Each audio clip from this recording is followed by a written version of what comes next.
Presidential candidate Donald Trump has called for a new election in Iowa, accusing the Republican winner, Ted Cruz, of fraud. Mr. Trump pointed to the fact that during the caucus the Cruz campaign told voters rival Ben Carson planned to quit the race, which was not true. The Cruz campaign apologized to Carson, saying it was a misunderstanding. Mr. Trump came second in the first state-by-state contest to pick each party's presidential nominee. Next up is New Hampshire, where voters will make their choice in the Republican and Democratic races on Tuesday. Ted Cruz didn't win Iowa, he stole it. That is why all of the polls were so wrong and why he got far more votes than anticipated.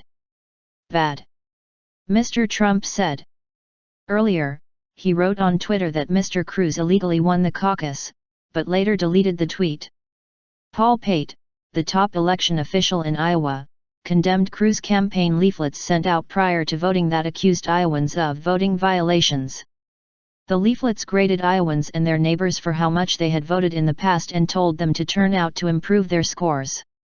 Mr. Pate said Mr. Cruz's leaflets misrepresent Iowa election law and that they were not in keeping in the spirit of the Iowa caucuses, but he stopped short of any official action.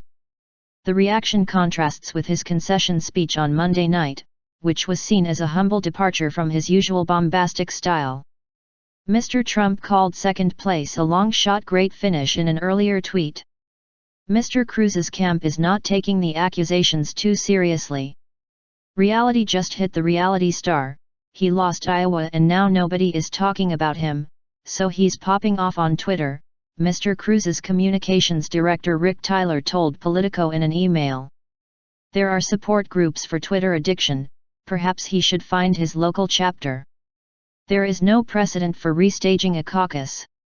Mr. Carson accepted Mr. Cruz's apology about the dropout rumors, but his campaign called the tactics dirty tricks.